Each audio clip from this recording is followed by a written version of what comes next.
영원히 함께할 보혜사를 보내시는 사랑이라고 하는 교티 제목으로 말씀을 나누도록 하겠습니다.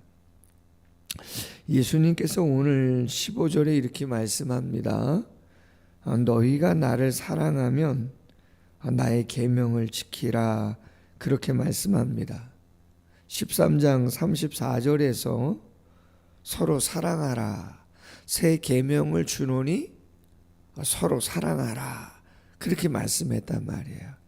근데 그 사랑은 레위기 19장 18절에서도 구약의 모세의 율법 가운데 벌써 내 몸을 사랑하는 것처럼 다른 사람도 사랑하라, 그런 말씀을 하셨단 말이에요. 그럼 왜 새 계명이냐고 그렇게 이야기하시냐? 계명이 벌써부터 레위기에 있었는데 왜 새 계명이냐고 말씀하시냐? 그것은 예수님께서 보여주신 신적인 사랑, 죽으시기까지 하시면서 조건이 아닌 무조건 아가페의 사랑, 그럼에도 불구하고의 사랑을 보여주셨고, 율법의 완성으로서 앞으로 우리가 행해야 할 내 개인의 감정과 의지, 그것만이 아닌 오직 모델로서 보여주신 예수 그리스도의 아가페, 그럼에도 불구하고의 그 사랑을 행하라고, 그 계명이 새 계명이기에 그 사랑의 계명을 지키라고 우리에게 말씀했다고 하는 거예요. 그럼 여러분 생각해 보세요. 우리의 인간적인 감정과 의지로 예수님이 보여주셨던 그 신적인 사랑을 우리가 행할 수가 있겠는가? 쉽지 않습니다. 우리 개인의 감정과 의지로는 솔직히 하기가 어렵습니다. 그래서 우리 찬양하잖아요. 나의 힘으로 당신을 사랑할 수 없네, 나의 가진 모든 것으로 당신을 축복할 수 없지만 나에게 주신 하나님의 그 사랑, 예수의 그 사랑으로 당신을 축복한다. 그거 아니면 감당할 수 없어요. 그래서 오늘 예수님께서 말씀하시는 거예요. 우리의 의지와 감정으로는 신적인 사랑에 도달할 수 없기에, 가능성에 솔직히는 아예 없기에 길을 열어주신다는 거죠. 행할 수 있도록. 그 길이 뭡니까? 16절이에요. 내가 아버지께 구하겠으니 그가 또 다른 보혜사를 너희에게 주사 영원토록 너희와 함께 있게 하리니 그는 진리의 영이라. 세상은 능히 그를 받지 못하나니 이는 그를 보지도 못하고 알지도 못함이라. 그러나 너희는 그를 아나니 그는 너희와 함께 거하심이요 또 너희 속에 계시겠음이라. 보혜사, 파라클레토스, 어떤 사람을 돕기 위해서 그 곁으로 부름받은 사람, 대언자, 변호자, 조력자, 위로자, 나의 연약함을 돕기 위해서 내 곁으로 부름받은 사람. 파라클레토스는 보혜사인데 영적으로 이야기하면 그 보혜사가 성령이라는 것이죠. 성경에는 예수 그리스도에게도 성령에게 보혜사라는 호칭이 붙여졌어요. 성령, 하나님의 영이에요. 요한복음 3장 니고데모의 이야기 속에서 바람이 임의로 불되 어디서 와서 어디로 가는지 모르는 것처럼 성령으로 난 사람은 다 이와 같다. 거듭남, 중생에 대한 이야기를 했단 말이죠. 하나님 보여달라 그러지만 하나님은 영이에요. 보여줄 수가 없어요. 우리 눈으로 예쁜 분홍색 꽃, 파란색 꽃 보이잖아요. 장로님, 권사님 보이잖아요. 하나님은 안 보여요. 하나님의 영도 보이지 않아요. 그런데 신비한 건 우리 안에 찾아오셔서 깨닫게 하시죠. 느끼게 하신단 말이에요. 하나님이 계시고 내가 죄인이고 십자가를 통해서 죄가 부활을 통해서 사망이 해결되는, 할렐루야. 그게 믿어지도록 역사한단 말이죠. 그리고 그 성령이 어떻게 하시는 거예요? 신적인 사랑. 도저히 사랑할 수 없는 사람인데 생각나게 하죠. 그 성령이. 홍 목사, 너는 솔직히 좀 더하지 않았어? 드러나지 않아서 그렇지 생각이나 마음으로 그분이 한마디 한 것처럼 그거보다 솔직히 홍 목사가 더 엄청난 생각들도 많이 하지 않았어? 하나님 다 알고 계시는데 그 정도는 감당해야지. 아멘. 솔직히 감당하는 게 쉽지는 않잖아요. 그런데 이야기하시는 거죠. 그래서 여러분, 그 성령을 통해서 우리 안에 인격이 변화되면서 열매를 맺는데 그 첫 번째 열매가 갈라디아서 5장 22절 이하에 성령의 열매는 오직 사랑과, 아멘, 희락과 화평과 오래 참음과 자비와 양선과 충성과 온유와 절제, 이 9가지 성령의 열매가 맺어지는 거죠. 사랑이 첫 번째예요. 저와 여러분은 죄송합니다. 우리 새벽 예배 오신 분들은 성령의 열매를 맺어갈 수 있는 그냥 표정만 보셔도 좋으세요. 할렐루야. 근데 어찌 보면 저를 아는 저희 교회에 패밀리가 계신데 어릴 때는 제가 그렇게 욕도 많이 했다 그래요. 제가 생각해 봐도 싸움도 꽤 했어요. 개구장이어서. 말씀드렸잖아요. 우리 초등학교 그때 한 5학년 6학년 그때 진짜 오징어 게임이 유행이었어요. 영화로 나오는데 오징어 게임. 근데 그걸 어떻게 하다가 몸싸움하고 막 이래다가 제가 발로 말이죠, 이장집 아들 재한이라고 있거든요. 걔 입술을 터치는 거예요. 찢어진 거예요. 와, 지혈이 안 되죠. 집에 돌아가고 저도 집에 왔는데 어떻게 하지? 그 재한이 어머님이 보통이 아니거든요. 이장님 와이프가 제 이름을 막 부르면서 마음 편히 나오라고 말이야. 으아, 어머니 어디 계시냐고. 우와, 회사에 가신 어머님 회사까지 가서 어머님 나오시고 난리 났었습니다. 고등학교 때는 또 반장이었는데요. 교련 시간인데 교련 시간 되게 무섭잖아요. 교련 선생님이 저희 때만 해도 좀 쉽지 않았어요. 무서워서 선생님들 막 곡괭이 자루 막 이렇게 들고 다니고 막 그랬거든요. 막 당구채 그거 뭐라 그러죠? 이거 치는 거 큐대라 그래요. 그런 거 막 들고 다니고 막 그랬어요. 제 중고등 때만 해도. 근데 한 녀석이 아무리 말을 해도 안 들어요. 제가 화가 나가지고요, 한번 탁 때린다고 때렸는데요, 고막이 나갔어요. 고등학교 2학년 때인가 1학년 때인가. 그때도 또 어머님 오셔가지고 고등학교 2학년 때 은혜 받았거든요. 제가 인격적으로 만나고. 바뀌는 게 쉽지 않아요. 그런데 진리의 영이신 성령께서 바른 모습이 뭔지, 영원한 것이 뭔지를 알게 하시고, 기도하고 말씀 보면 자꾸 그게 생각나게 하신다는 거죠. 할렐루야. 고아와 같이 버려두지 않는다. 다시 온다. 성령을 통해서 성령 하나님이 오시겠다는 거죠. 예수님은 십자가를 지시고 부활하시고 40일 동안 보이셨지만 승천하시잖아요. 그럼 외롭죠. 하나님의 영인 성령이 찾아오신다. 오순절날 찾아오셔서 함께 하시겠다. 내가 아버지 안에, 너희가 내 안에, 내가 너희 안에 있는 것을 성령께서 알게 하시겠다. 뿐만 아니라 21절 이하에 보면 나의 계명을 지키는 자라 나를 사랑하는 자니 나를 사랑하는 자는 내 아버지께 사랑을 받을 것이고 나도 그를 사랑하여 그에게 나를 나타낸다.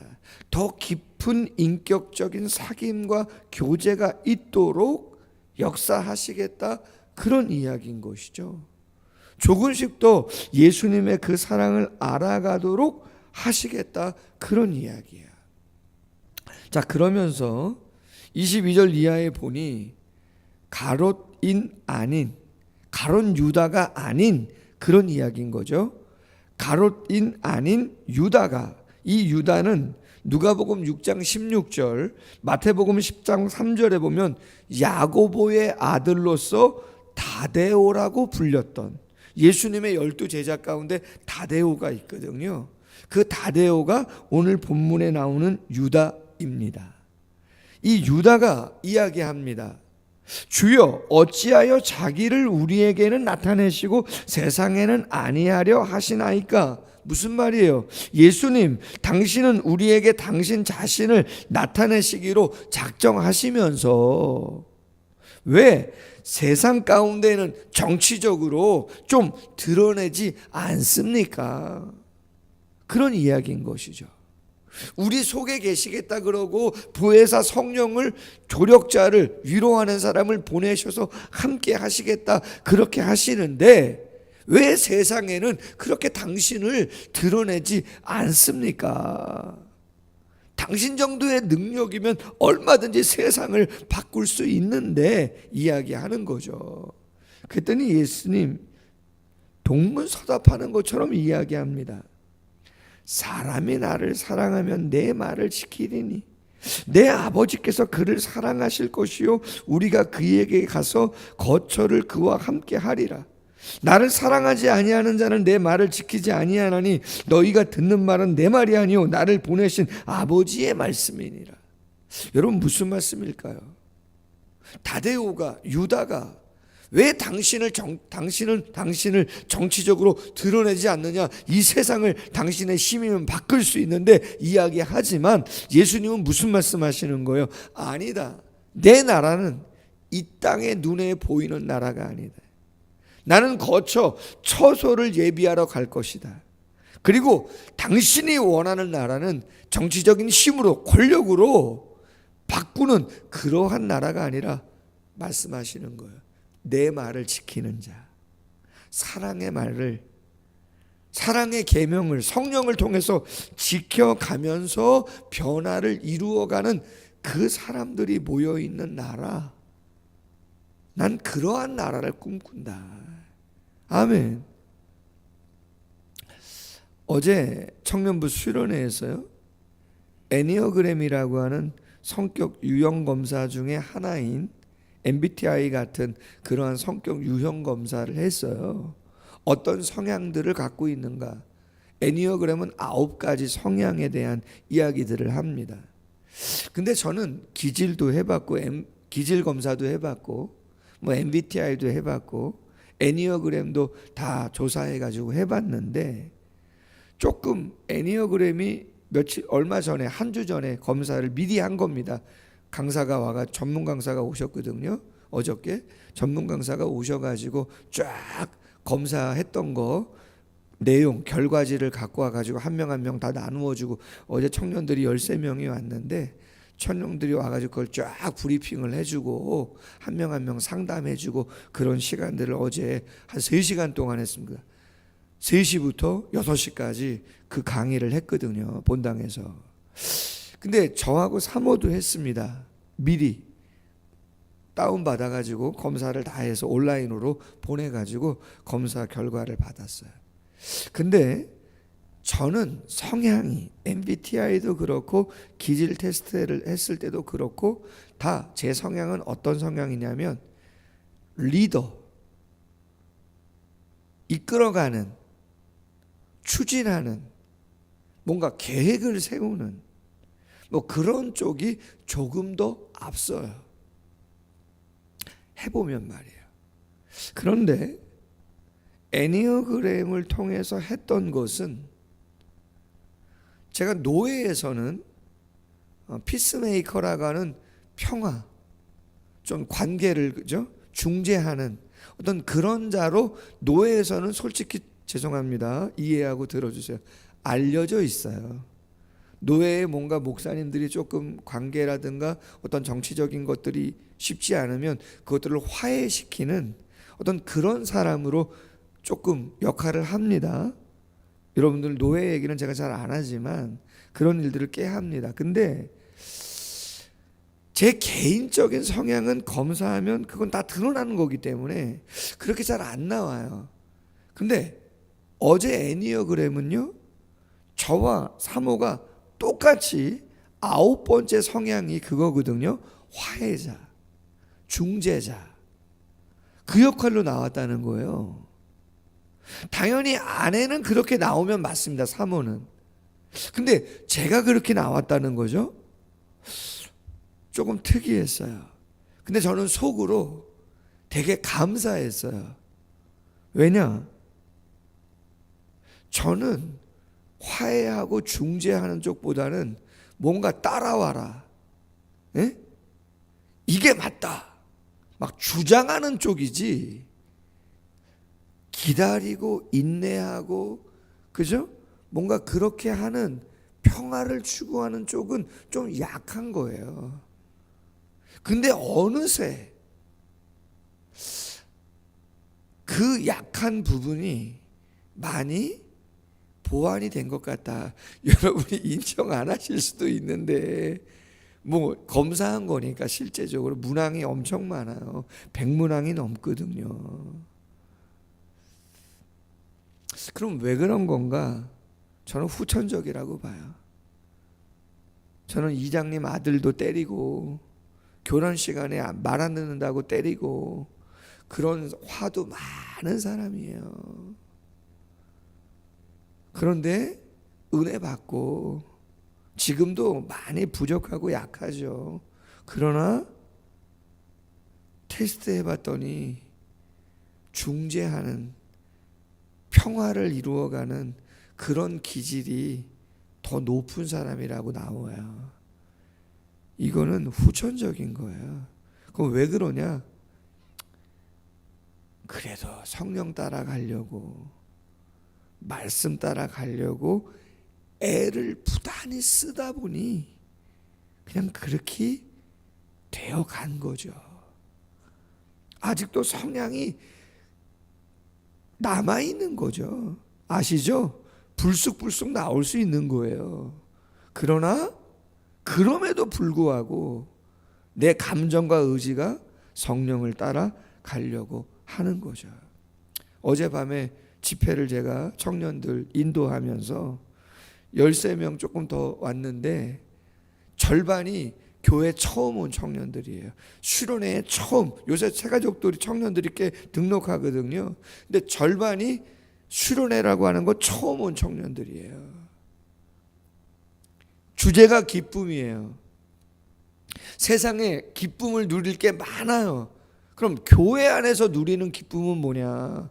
데살로니가전서 2장 19절 20절 말씀 가지고 얘기했는데, 요는 성도들의 기쁨은 말씀에 순종했을 때 그때 느끼는 기쁨이 차원이 다른 느낌이 있다. 목회자가 설교할 때 사람의 말로 듣지 말고 하나님의 말씀으로 한번 들어보셔라. 그리고 그 말씀을 한번 적용해 보셔라. 쉽지 않다. 고난이 오지만 순종해봐라. 그러면 또 다른 기쁨이 있다. 할렐루야. 바라기는 오늘 예수님께서 나를 사랑하는 자 내 계명을 지켜라. 더 깊이 주님을 알게 된다. 근데 그거는 개인의 의지와 감정이 아니고 보혜사 성령을 통해서 가능한 거다. 더 깊은 사귐이 있을 때 그런 열매들이 맺어지는 거다. 꼭 그러한 은혜를 더 많이 경험하는 모두가 되기를 주님의 이름으로 소원합니다. 기도하겠습니다. 하나님 아버지, 하나님께서 우리에게 기질을, 본성을, 태어날 때부터 저마다 다 각각 주셨습니다. 꼭 죄에 오염되지 않았다 할지라도 그 성향 자체가 장점도 있고 조금은 단점도 있는 것들임을 우리는 압니다. 장점은 더욱더 잘 개발하고 드러내서 펼쳐가면 될 것이지만 조금 단점의 그러한 성향들은 자칫 잘못하면 내 자신뿐만 아니라 이웃들에게도 쉽지 않은 영향을 줄 수 있습니다. 특별히 예수님께서 새 계명을 주셨다고 말씀하시고 그 신적인 사랑, 율법의 완성이 되시는 예수님의 십자가 사랑, 무조건적인 아가페의 사랑을 우리에게 행하라 하십니다. 쉽지 않음을 압니다. 그런데 가능한 이유는 보혜사 성령을 우리에게 주셔서 바른 길, 진리가 무엇임을 분명히 보여주시고 우리에게 때로는 위로도 하시고 격려도 하시고 지혜도 주셔서 그 길을 걸어갈 수 있도록 부단히 은혜를 베풀어 주십니다. 겸손히 순종하게 하시고 주님이 이루어 가고자 하는 하나님의 나라가 어떠한 나라인 것을 다시 한번 생각해 보고 잘 겸손히 순종해서 그 길을 따라 정말 하나님이 원하시고 기뻐하시는 삶을 살아드리는 우리 모두가 되어질 수 있도록 함께하여 주옵소서. 감사하며 예수님의 이름으로 기도하옵나이다. 아멘. 계속해서 기도.